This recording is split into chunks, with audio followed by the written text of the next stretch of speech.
Halo teman-teman semua, bagaimana kabarnya nih teman-teman?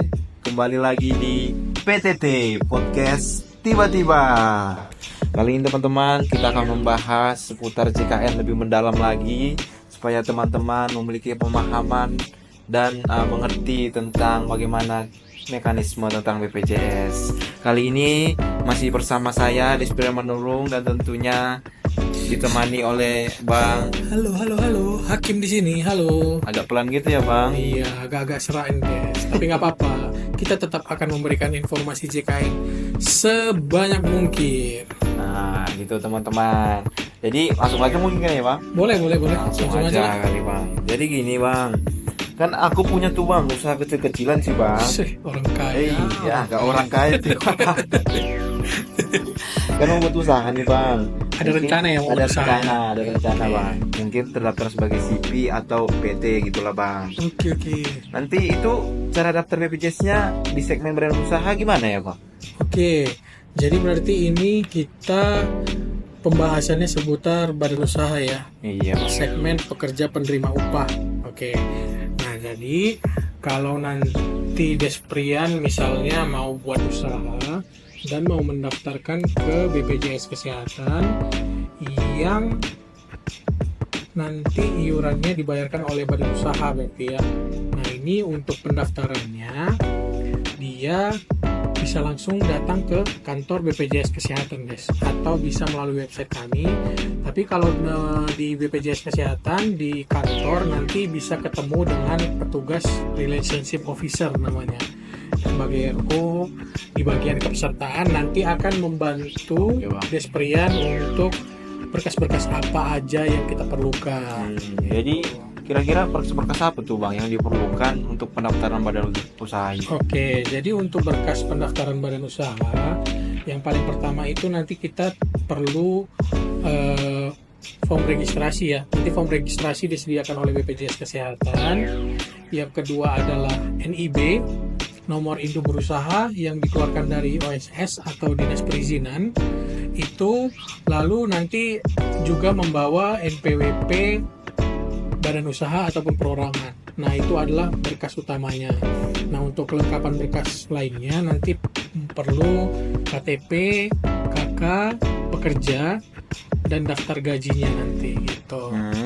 Jadi gitu ya Bang Kim. Jadi gini Bang Kim, itu kan dalam badan usaha itu kan tentunya ada beberapa orang tuh Bang Kim. Oke. Ini badan usaha yang wajib daftarkan itu berapa sih Bang minimal pegawainya Bang? Oke. Hitungannya sebenarnya Bang. Misalnya dia langsung kita jawab ya. Jadi misalnya pegawainya ada 5, ya kan? Yang wajib didaftarkan ada berapa? Ada 5 ya. 5-5-nya wajib didaftarkan semua gitu. Jadi kalau misalnya hanya 1 pekerjanya, ya 1 itu tetap wajib kita daftarkan ke program JKN. Jadi tidak melihat minimalnya ada berapa, tapi melihat semua itu wajib didaftarkan. Kenapa? Karena itu tadi kita ada prinsip namanya kan gotong royong. Selain itu kita ada juga yang pernah kita bahas sebelumnya, itu ada tentang protection, sharing, dan compliance ya kan. Nah, jadi di situ kita kalau misalnya sakit kan terlindungi karena adanya BPJS Kesehatan yang sekeluarga bisa membantu yang sakit, yang sehat gitu kan. Dan ada sisi kepatuhannya dari Undang-Undang Nomor 40 Tahun 2004, saya sekeluarga bisa menjalankan kewajiban patuh terhadap undang-undang dengan terdaftar di segmen program JKN tadi di PPU, pekerja penerima upah. Berarti memang suatu kewajiban ya Bang untuk Iya, mendaftarkan badan usaha. Betul. Jadi gini nih Bang, jadi untuk premi pembayarannya gimana nih Bang? Oke. Untuk badan usaha. Untuk segmen badan usaha, jadi itu yang wajib dibayarkan adalah dia perhitungannya berdasarkan perhitungan gaji kan, Des. Nah, jadi untuk iurannya potong dari 5% gaji pokok plus tunjangan tetap yang diperoleh oleh si pegawainya. Dengan ketentuan 4%-nya itu yang menanggung adalah pemberi kerja. Misalnya Des yang punya usaha, pemberi kerjanya berarti Des yang nanggung. Nah, 4% ya Bang? Iya, 4%. Nah, 1%-nya itu yang menanggung adalah si pekerjanya. Nah, jadi dari 4% itu 5% lah yang disetorkan ke BPJS Kesehatan. Gitu Des. Itu teman-teman semua. Jadi untuk kelasnya gimana nih Bang? Kan kelas BPJS ada kelas 1, 2, dan 3. Oke. Jadi untuk badan usaha, Nah, untuk badan usaha dia itu terdaftar minimal di kelas 2 Des. Karena Kelas perhitungan- 2 ya, Bang? Iya, kelas 2. Jadi dengan perhitungan untuk yang upahnya setara UMK atau batas bawah UMK ataupun UMP sampai dengan dia di kelas sampai dengan dia di gaji 4 juta itu mendapatkan hak kelas rawat di kelas 2. Nah, apabila gajinya di atas 4 juta sampai dengan 12 juta, jadi itu yang dia mendapatkan hak kelas rawat di kelas 1. Contoh nih Des, misalnya ternyata gaji Desprian ada 50 juta. Nah, itu perhitungannya gimana gitu kan. Nah, jadi kalau misalnya dia gajinya 50 juta, yang wajib dibayarkannya adalah tadi 12 juta tadi, karena 12 juta adalah batas atasnya yang wajib diperhitungkan. Jadi 12 juta dibagi 5% tadi lah itu. 5% dan 4% itu dari pemberi kerja, 1% dari pekerja. Itulah yang harus dibayarkan gitu. Gitu ya Bang. Iya. Jadi kalau gini misalnya Bang, misalnya kan aku bekerja tuh di salah satu PT. Apakah badan usaha itu juga menanggung, misalnya aku punya istri tuh, apakah istriku juga ditanggung Bang? Oke. Istri ditanggung nggak gitu Bang? Iya, istri ditanggung nggak Bang? Jadi kalau kita misalnya sudah terdaftar di segmen badan usaha, yang hanya membayar itu adalah si pekerjanya. Tidak termasuk keluarga. Keluarga tidak termasuk tapi ditanggung. Coba jadi gini, si pekerja yang membayar, tapi yang memperoleh manfaat juga termasuk keluarga inti, yaitu suami atau istri sah, anak kandung, anak tiri dari perkawinan yang sah, dan anak angkat yang sah paling banyak itu 3 orang sesuai dengan ketentuan. Nah, untuk anak itu dia sampai dia usia 21 tahun. Kalau misalnya dia masih berkuliah, ditanggung sampai dengan usia 25 tahun. Jadi hanya membayar pekerjanya, tapi yang memperoleh manfaatnya bisa sampai satu keluarga. Nah, kan beda tuh dengan segmen mandiri. Kalau segmen mandiri kan dia pembayarnya per orang per jiwa, per bulan gitu kan. Misalnya 5 orang berarti 5 kali 100.000 gitu. Nah, tapi kalau di badan usaha hanya si pekerjanya saja, tapi dia sudah menanggung anggota keluarga. Berarti Gitu deh. sangat-sangat bermanfaat ya Bang. Betul. Untuk Jadi para pekerja. untuk para pekerja memang harus didaftarkan di segmen badan usaha karena itu tadi benefitnya, karena menanggung dari keluarga inti tadi gitu Des. Jadi gini nih Bang, itu kan tadi kan dari sektor badan usaha. Untuk kartunya apakah beda nih Bang sama peserta mandiri dan misalnya PBI gitu Bang? Kartunya nggak berubah sih, tetap aja sama, dia sama-sama KIS, kartu Indonesia Sehat namanya kan. Kalaupun nggak pakai kartu sekarang kan sudah daftarkan menggunakan ya Desprian tahu lah pakai KTP itu ya, ataupun dari kartu digital melalui mobile JKN gitu.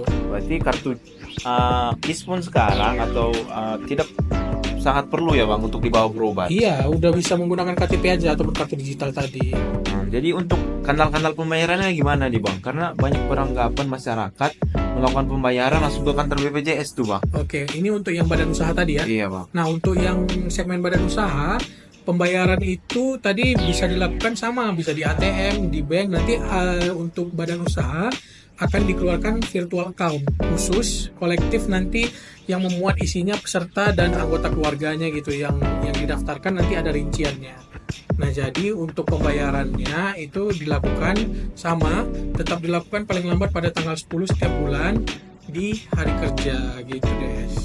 Teman-teman, setiap tanggal 10 sebelum tanggal 10 ya Bang Game? Iya, kalau bisa sih sebelum tanggal 10 sudah dibayarkan. Tanggal 3 biasanya sudah keluar sih itu untuk iuran badan usahanya gitu. Jadi kalau misalnya gini Bang, di tengah perjalannya usaha tersebut pasti kan banyak goncang-gancing Bang. Salah satunya misalnya banyak karyawan yang mengundurkan diri. Itu mekanisme penambahan atau pengurangan karyawan gimana tuh Bang? Jadi nanti kan khusus untuk dia di segmen badan usaha, kita setelah nanti kan ada PIC nih, pasti PIC dari BPJS Kesehatannya dari RO nanti akan memberikan fakta integritas untuk pengurusan aplikasi Des. Jadi ada aplikasi khusus untuk badan usaha namanya EDABU. EDABU itu singkatan dari elektronik data badan usaha.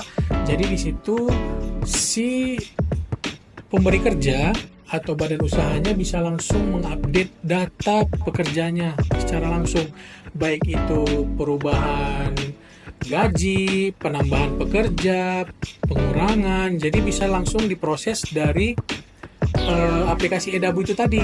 Nah, nanti akan dikasih username sama passwordnya oleh petugas RO kita. Jadi langsung bisa mengakses dari laptop ataupun komputer si badan usahanya. Iya, jadi bisa secara mandiri melakukan proses administrasinya dan sudah sangat dimudahkan. Nah, kalau untuk penambahan bisa langsung diproses dari situ, pengurangan juga sama, nanti ada berkas-berkas yang mungkin perlu dilengkapi. Itu nanti bisa berkoordinasi dengan petugas RO-nya. Iya. Berarti dengan menggunakan aplikasi Edabu. Edabu namanya Des, ya, elektronik data badan usaha. Jadi ada yang menarik tuh Bang. Tadi kan Bang, Abang bilang kan satu orang bekerja dan bisa menanggung semua keluarga. Iya, betul. Apakah ada perbedaan pelayanan kesehatannya nanti Bang? Oke. Dengan hal seperti itu, benefit yang didapatkan oleh pekerja di badan usaha Bang? Oke, jadi misalnya beda nggak sih pelayanan di BPJS karena dia pakai badan usaha sama dia daftar mandiri mungkin, Iya, atau yang dari seperti bantuan itu, Bang. pemerintah gitu ya? Iya Bang. Ya tidak akan ada dibeda-bedakan. Yang membedakan kan hanya kelas. Kelas itu pun untuk dia misalnya rawat inap. Kalau untuk pelayanan kesehatannya tentu kita dari BPJS Kesehatan dan rumah sakit pastinya tidak akan membeda-bedakan. Pelayanan kesehatannya tetap sama, obat tetap sama, yang beda hanyalah kelas yang untuk dia menggunakan pada saat rawat inap. Itu saja sih Des. Jadi gitu teman-teman, tak ada pembedaan pelayanan kesehatan ya Bang Ki? Iya, tidak akan dibeda-bedakan kok. Jadi teman-teman, di podcast kita hari ini sudah sangat jelas dijelaskan oleh Bang Hakim tentang bagaimana cara mendaftarkan badan usaha ke BPJS Kesehatan dan syarat-syaratnya apa saja, untuk preminya, untuk kelasnya, dan juga untuk pelayanan kesehatannya. Itu Betul. kita ya Bang Kim.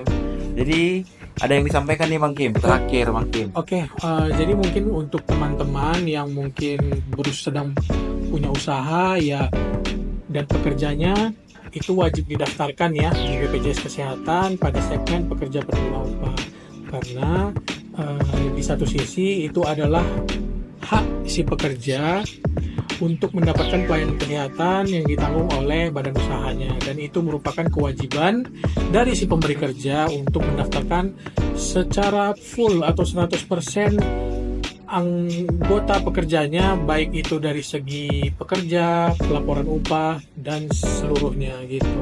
Mungkin itu sih Des. Baik teman-teman, mungkin sudah cukup jelas ya Bang Kim informasi yang diberikan. Ya, mudah-mudahan cukup ya teman-teman ya. Jadi teman-teman, jika teman-teman masih ada pertanyaan yang ingin ditanyakan kepada kami, bisa melalui komen di podcast ini teman-teman. Bisa juga melalui Instagram Siantar Sehat ya Bang Kim. Betul sekali. Jadi kapan nih usahanya mau buka? Iya, kapan nih teman-teman? Loh, Despri ya tuh. Oh, Kapan tadi ngomongnya? sabar ya Bang Kim, nanti langsung datang ke Nanti kantor undang-undang untuk ya kalau misalnya mendaftar ke badan. Siap. Nanti undang-undang kalau udah ada usahanya tuh. Jangan diam-diam aja tiba-tiba udah ada usahanya. Oke. Oke teman-teman, demikianlah podcast kita hari ini. Sampai jumpa di podcast selanjutnya yang tentunya akan membahas lebih dalam tentang JKN. Tetap sehat, tetap bahagia, dan tetap bersyukur. Saya Desprian. Saya Hakim. Sampai jumpa dan selalu bahagia. Dadah. Dadah.